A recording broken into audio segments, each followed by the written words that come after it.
So yesterday, Patrick Bellator brutally knocked out Greg Hardy in a boxing match at Team Combat League. This is Hardy's first KO loss in boxing, but overall this is now the 5th KO loss of his entire fight career.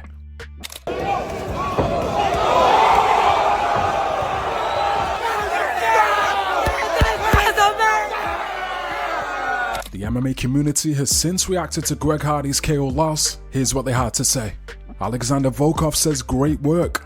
Chris Curtis says fuck man, Hardy has to stop man, this isn't healthy anymore. Nicholas Motta says beast.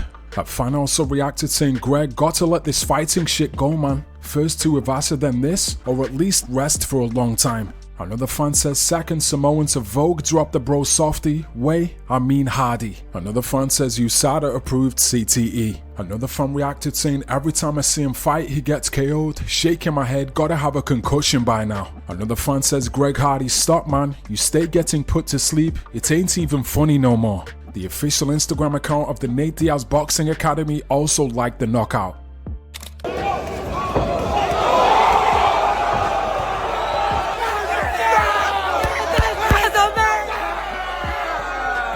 Josh Thompson gives his reaction to Gegard Mousasi being released by Bellator. Thompson says he believes Mousasi will now be re-signed by the UFC.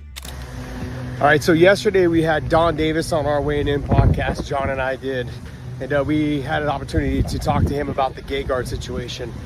And he had some words for Gegard on that whole situation, and then today we find out that Gegard gets released.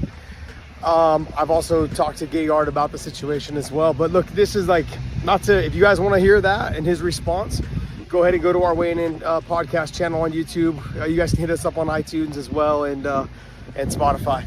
So check us out on there if you want to listen to the interview from Don Davis. But I'm going to go in more in depth into this, but I really believe the hot take is the UFC will end up signing him.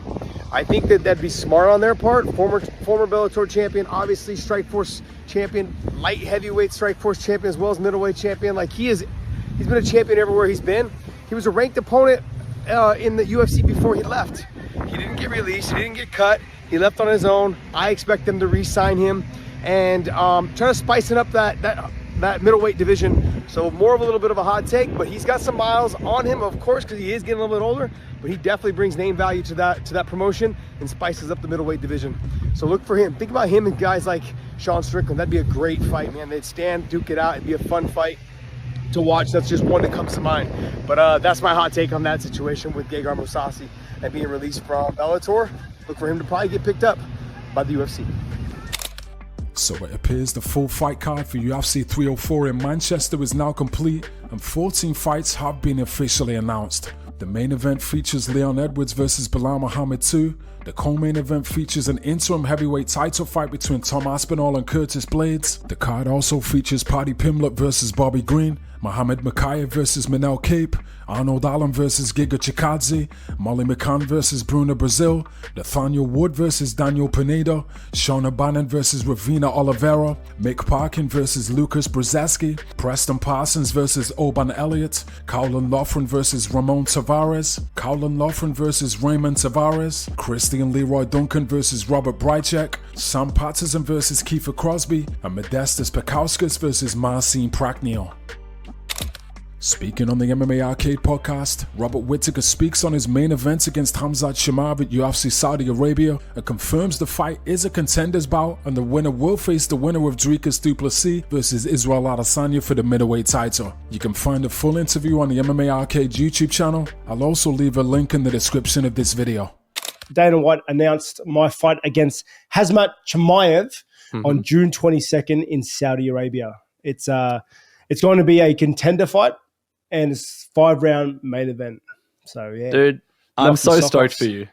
A contender fight is huge, mate. Absolutely. 100%. And I do understand that the task at hand is it's going to be hard, and I'm going to be grinding my ass off this camp. And I'm looking forward to it because it's a good thing. After last fight, I didn't have any injuries. The body's good. They offered me the fight.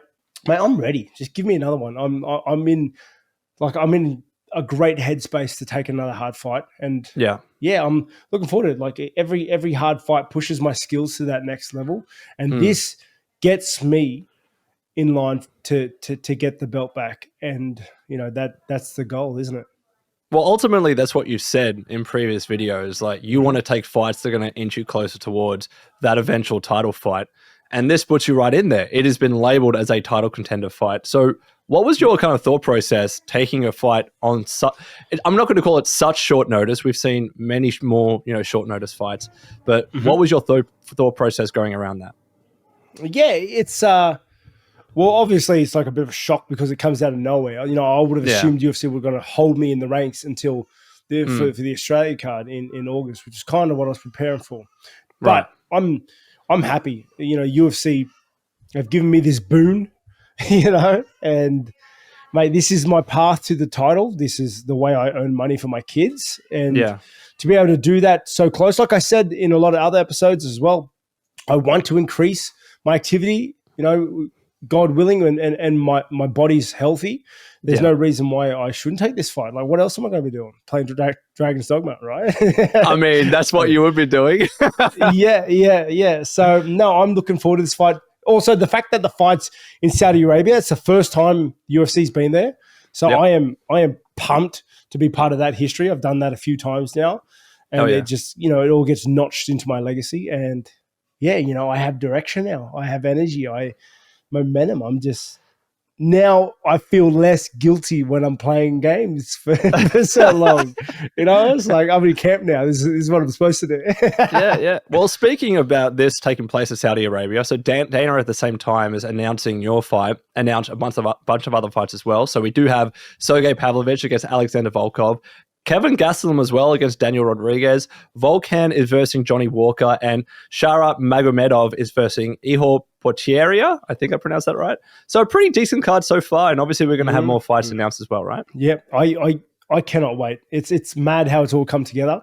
Yeah, and mate, I'm looking forward to it. Got to not go too hard too quick because it is still about 4 months away. So just got to ease into it. And I'm looking forward to the fight. I understand he's a hard fighter. He likes to grapple a lot. He uses his reach and range to good effectiveness. He's got knockout power. But honestly, he likes to play the villain against these guys, against his opponents. But I'm looking for an honor. He's an honorable fighter. Like, we're going to get in there and we're going to have an honest fight. We're both going to leave it there. He's not a quitter. I'm not a quitter. Yeah. So I look forward to really, making history in Saudi Arabia. So anyway, that's going to wrap it up for today's video. If you enjoyed the content, please like this video and subscribe for more MMA news.